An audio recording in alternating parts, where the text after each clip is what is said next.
Bienvenue pour la vidéo spéciale batch cooking avec Thermomix. Donc il y a quelques semaines, j'ai testé un menu du livre batch cooking avec Thermomix. Donc on prépare le dimanche pendant 2 heures les repas pour toute la semaine, en tout cas pas les repas entièrement montés en général. Le batch cooking, c'est simplement cuire les éléments, donc par exemple faire cuire le poulet, cuire du riz, cuire des pâtes, préparer de la vinaigrette, couper les fruits qui serviront aux salades, couper les légumes, les faire cuire à la vapeur, les conserver dans des boîtes. C'est ce qui diffère du meal prep. Donc voilà tous les ingrédients qu'il fallait pour cette semaine 1 d'été. Voilà, les menus. On les a vus très vite fait, mais en tout cas tout avait l'air très bon. En tout cas normalement c'est pour les soirs ou les midis en fait, ça dépend, mais je pense normalement c'est pour les soirs. Les ingrédients sont pour 4 personnes, donc vu que nous on n'est que 2 à la maison, j'ai fait que la moitié de tous les ingrédients. Voilà, pour éviter de gaspiller. Les recettes, les repas que je sais que mon chéri n'aime pas, je les ai gardés pour moi le midi. Donc les 2 quantités, hein, comme ça j'en ai eu la première recette le lundi midi, la deuxième recette le mardi. Donc là on va commencer par faire de la sauce tomate qui servira pour 2 recettes. Donc ce qui est intéressant dans le batch cooking, c'est qu'ils utilisent des légumes et la viande toujours pour 2 recettes, ce qui fait en quelque sorte des économies. En quelque sorte, par exemple, vous prenez 500 g de tomates, vous faites une sauce tomate, cette sauce tomate va servir pour 2 plats. Voilà. C'est pareil, vous achetez des aubergines, une certaine quantité d'aubergines, ça va servir pour 2 recettes. Pareil pour les courgettes, pareil pour le poulet, le riz qui va être cuit, pareil, va servir pour 2 recettes. Les pâtes vont servir seulement pour une seule recette, mais voilà, en général, c'est comme ça qu'ils font pour faire des économies. Donc là, on commence par couper des tomates. Donc à l'époque, il n'y avait pas encore des tomates dans le jardin de mes beaux-parents, c'est pour ça que j'ai dû acheter des tomates à grands frais tout simplement. C'était il y a quelques semaines déjà. Et voilà, donc qu'est-ce que j'ai pensé de cette semaine batch cooking? Personnellement, j'ai bien aimé. Par contre, c'est très fatigant de cuisiner pendant 2 heures le dimanche. Et il a fallu que je relave le Thermomix au moins 3 fois, honnêtement. Si c'est pas 4. Mais au moins minimum 3 fois, tout simplement parce qu'on enchaîne les recettes, que souvent pour la recette d'après, il faut que le Thermomix soit propre, etc. Donc on lave beaucoup le Thermomix. Il nous faut beaucoup de tupperwares parce qu'il faut tout mettre dans des tupperwares, tout, absolument tout, c'est-à-dire qu'on ne dresse pas le plat final comme dans le meal prep, hein. On fait vraiment que les cuissons et ensuite on met chaque ingrédient dans un tupperware dans le frigo et après le soir même, au moment de manger, on sort les ingrédients qu'on a besoin, on monte le repas, on fait réchauffer, cuire, etc. Et c'est une façon différente de faire du meal prep, mais c'est aussi une très bonne façon. Chacun après est juge de sa façon qu'il aime, hein. On peut tester les 2 et voir laquelle est la mieux pour nous, hein, le meal prep ou le batch cooking. Voilà, donc je fais un tout petit résumé rapide de ce qu'est le meal prep et le batch cooking. Donc le meal prep, c'est préparer directement des repas à l'avance, c'est-à-dire vous faites une tarte, vous faites un gratin, vous faites, je sais pas, un crumble salé, voilà, c'est des meal prep. Là, le batch cooking, c'est simplement cuire les ingrédients et les conserver dans le frigo. Donc par exemple, cuire des légumes, râper des carottes, laver de la salade, je sais pas, cuire du blanc de poulet, cuire des cuisses de poulet, cuire une sauce tomate, je sais pas, c'est ça en fait. Et vous conservez tout ça dans le frigo, et après les soirs vous composez vos repas. Ça c'est le batch cooking, donc c'est ce que Thermomix propose. Donc là, pour le crumble de légumes, il nous faut bien entendu conserver un tout petit peu d'oignon, voilà. Moi je suis absolument tout ce qui est marqué dans le livre. Donc ensuite, on peut faire notre sauce tomate avec les quartiers de tomates qui débordaient du plat. Un petit peu de romarin que j'ai effeuillé, voilà, sur le dessus du bol. Alors par contre, une chose que je reproche à cette recette, c'est qu'il ne mixe pas la sauce tomate, voilà, à la fin. Donc ce qui fait qu'il reste les morceaux de romarin entier, les pots de tomates, etc. Donc le soir, avant de servir la sauce tomate, j'ai dû la remixer. Parce que, enfin j'ai dû la mixer plutôt, je l'ai remis dans le bol du Thermomix et je l'ai mixé parce que ça me dérangeait vraiment d'avoir tous ces gros morceaux partout dans la sauce tomate, c'est vraiment dérangeant. Donc une sauce tomate tout à fait classique, hein, du concentré de tomate, un peu de sucre, sel, poivre, etc.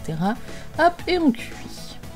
Donc après, pendant les cuissons, donc en attendant que les cuissons se fassent, on prépare les légumes. Donc vous m'avez vu tout à l'heure couper les courgettes qui ont été mis dans le Varoma.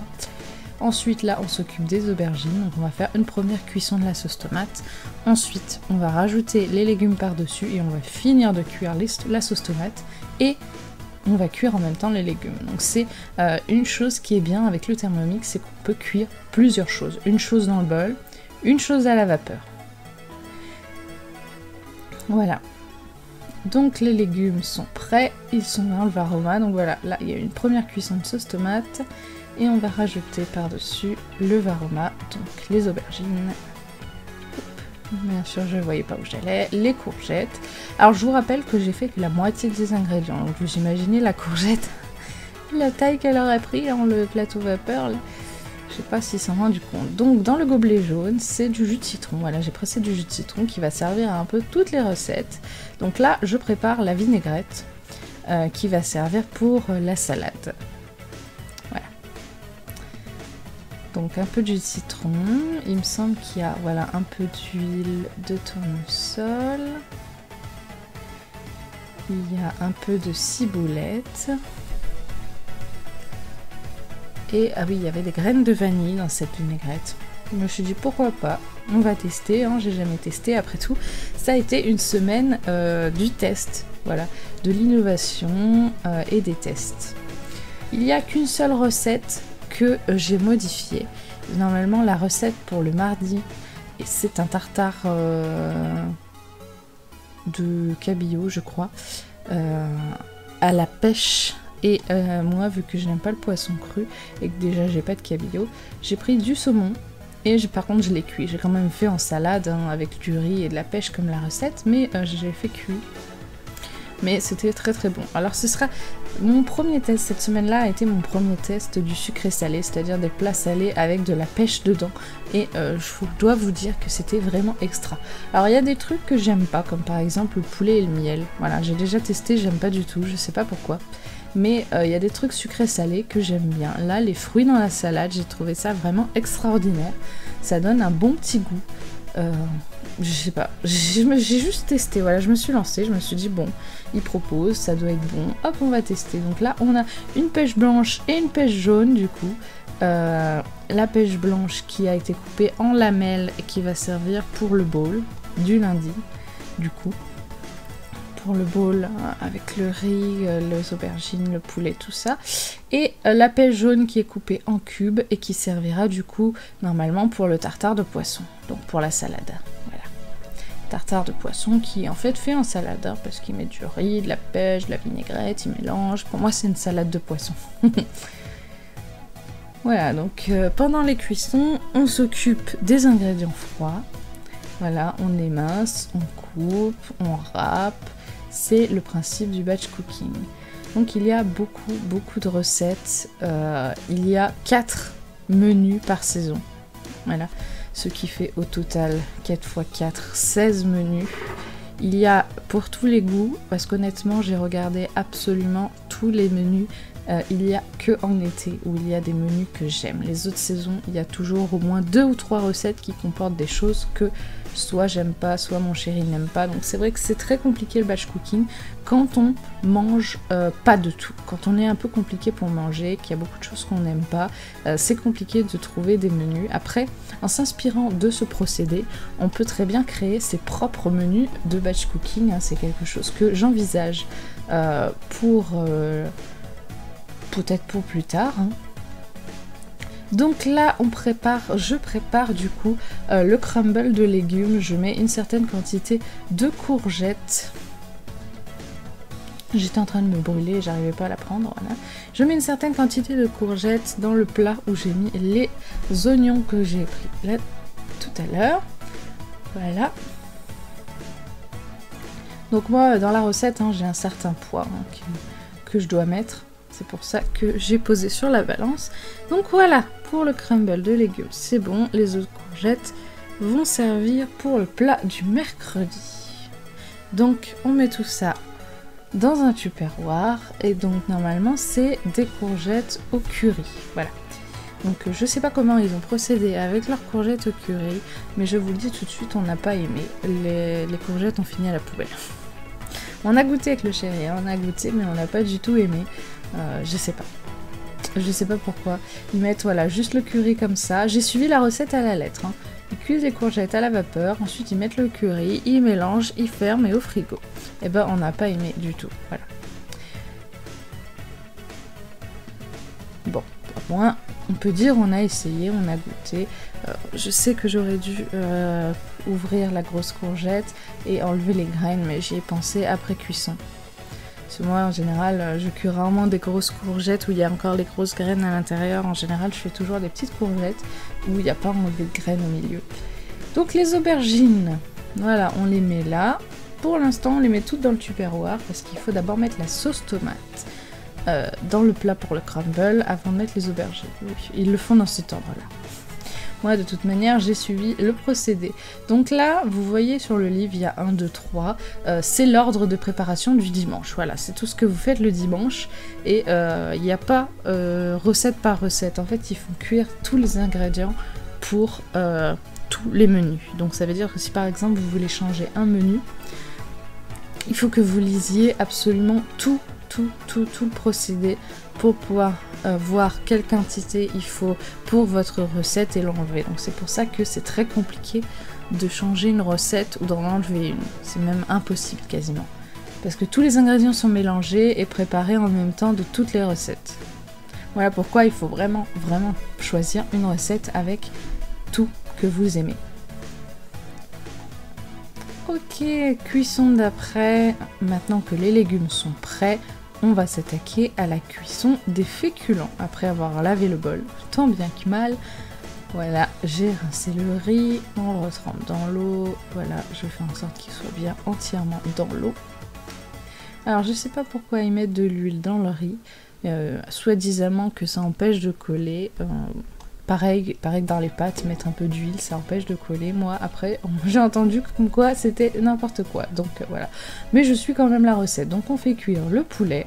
Donc, vous voyez que là, j'ai mis la sauce tomate et j'ai rajouté les aubergines. Du coup, la pâte à crumble, donc la partie crumble du crumble, ce sera après. Donc pendant que le riz et le poulet cuit, on va s'attaquer au guacamole qu'on est censé manger pour les repas du lundi et du mardi.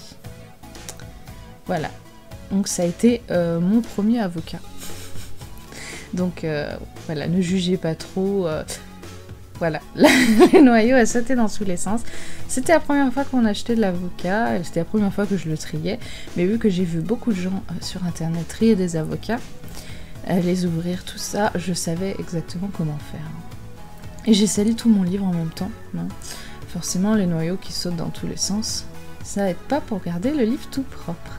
Ça, c'est un petit peu le piège en cuisine, c'est quand vous avez un livre et qu'il y a des choses qui éclaboussent, tout ça, vous finissez par salir vos propres affaires.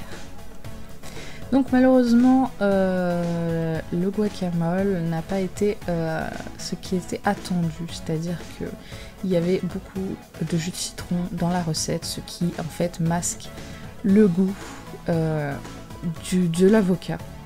Voilà. Mais ils sont obligés de faire mettre du jus de citron dans le guacamole parce que sinon il noircirait, il pourrait pas se garder 2 jours. Voilà. Il pourrait pas se garder 48 heures, c'est impossible. Donc malheureusement, voilà. J'en ai mangé un peu, étant donné que j'ai des problèmes d'estomac. Mon estomac n'a pas aimé du tout et il est parti à la poubelle parce que c'était pas possible. Il y avait beaucoup trop de goût de citron, moi ça m'a abîmé l'estomac et voilà. Mais on réessayera avec le chéri de l'avocat sans jus de citron, qu'on mangera tout de suite, bien sûr. Donc là, il faut mettre un peu de jus de citron et laisser tremper. Voilà. Donc, sans Thermomix cette fois, on nous demande de cuire les pâtes, donc les penne qui vont servir pour le jeudi normalement. Les blancs de poulet sont cuits, on laisse tiédir, on sort le riz et on va les goûter bien entendu à l'évier. Il n'arrête pas de goûter partout. Voilà, donc le poulet, j'ai coupé un morceau de poulet pour voir si ils étaient bien cuits à l'intérieur et ils étaient vraiment, vraiment parfaits. Donc le riz est prêt, il est prêt, il est tout bien, on s'en servira pas plus aujourd'hui, hop, au frigo. Voilà, donc le poulet va servir pour 2 recettes. Premièrement, bon voilà, déjà je fais les pâtes. Mais ensuite, le poulet va être divisé en 2 recettes. Pour le lundi, il va y avoir des boulettes de poulet dans le bowl. Non, c'est les lamelles de poulet dans le bowl. Et c'est avec les pâtes le jeudi. Je sais plus, moi il me semble. Non, je sais plus du tout. Je sais plus. Non, c'est le mercredi avec les courgettes au curry et le reste de riz. Voilà, que normalement, il y a les boulettes de poulet. Donc, préparation du guacamole avant de s'occuper du poulet. Donc, normalement, il faut des épices à guacamole, mais j'en ai pas. Ou du piment, mais j'en ai pas non plus. Donc, c'était du cumin. Voilà. Pour moi, ça remplace un peu le piment. C'est du piment non piquant. Hop, on s'occupe du guacamole. Que j'ai galéré, bien sûr, à mettre dans le tupperware parce que je savais pas vraiment quelle quantité ça allait faire, donc j'ai commencé à le mettre dans ce tupperware là, mais vu que tout n'est pas rentré, voilà, j'ai dû changer de boîte, bien entendu. Je me suis rendu compte après que ça rentrerait pas. Donc à la fin de ces 2 heures de cuisine, qui m'a pris d'ailleurs 2h30 de cuisine, hein, et pas seulement 2 heures, j'avais très mal au dos, j'avais très mal aux pieds, j'avais très mal au bras. Et j'avais très chaud aussi, hein, parce qu'on était au mois de juillet, qui faisait pas 15 degrés, il en faisait au moins 25. Et ça a été très compliqué de rester 2 heures dans la cuisine, mais croyez-moi, ils ont de quoi vous occuper pendant 2 heures. Les quantités sont bien. Je veux dire, c'est vraiment des vraies quantités, parce que c'est vrai que des fois, il y a des recettes de Thermomix où ça m'est arrivé de faire la moitié de la recette qui était censée être pour 2 personnes. Moi, ça m'avait fait juste pour un repas. Donc c'est vrai que des fois, Thermomix ont des problèmes sur les quantités. Il y a des trucs qui sont trop petites quantités, des choses qui sont beaucoup trop. Par exemple, des fois, les risottos, ça fait pour 4 portions. Nous, ça nous arrive qu'en fait, ça fait pour 5. Pour 5 assiettes, bon. Mais là c'est vrai que les proportions pour une personne sont vraiment des vraies portions pour une personne, hein. C'est là on a de quoi manger, hein. Donc là la pâte à crumble, voilà, là on fait tout ce qui est sec, féculent, etc. Donc je remélangeais un peu. Le crumble normalement est pour vendredi techniquement dans la recette, donc il nous demande normalement de le congeler. Voilà, vu que mon chéri n'en mange pas, je l'ai gardé pour moi pour les midis de mercredi et jeudi. Voilà.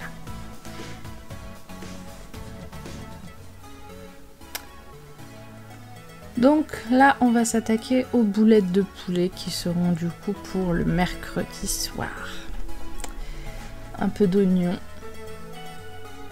Encore une fois, on en avait mis au tout début. Donc là normalement c'est des boulettes de poulet à la menthe, vu que nous on n'aime pas la menthe et de toute manière j'en ai pas, j'ai mis à la place du persil. Croyez-moi ça allait très bien. Par contre ça, les boulettes de poulet, on a vraiment adoré tous les deux avec le chéri, on aime beaucoup. C'est vraiment une recette originale, alors je crois qu'ils la proposent pas du tout hein, sur cookiedoo.fr, il me semble pas qu'il y ait les boulettes de poulet à la menthe, je crois pas qu'il y en ait. Sinon je les aurais vues. Mais je pense que c'est quelque chose que je referai. Donc les boulettes sont faites avec du poulet déjà cuit, hein, ce qui est quand même une texture assez bizarre. Mais après, le mercredi, avant de servir, ils les font quand même dorer à la poêle. Ce qui est pas trop mal. Donc là, on mixe pour faire une farce assez bizarre. J'ai fait plus de boulettes que ce qu'il fallait. Normalement, il fallait faire, je crois, 6 boulettes. Mais vu qu'ils disent pas quelle taille ils veulent de boulettes, en général, quand on fait par exemple, je sais pas, des cookies, ou ils disent faire une boule de la taille, des fois ils disent d'une noix, ou de 5 cm de diamètre. Là, ils disent rien du tout, absolument rien. Ce qui a été, du coup j'ai fait, voilà, ce que j'avais en tête. Voilà. J'ai fait à peu près la taille d'une boulette pour moi. Du coup, il y en avait beaucoup plus, ce qui était bien d'ailleurs parce qu'on a adoré ça. Les petites boulettes de poulet. Voilà. Et le reste du poulet, du coup, sera coupé en lamelles et mangé dans le bowl lundi soir.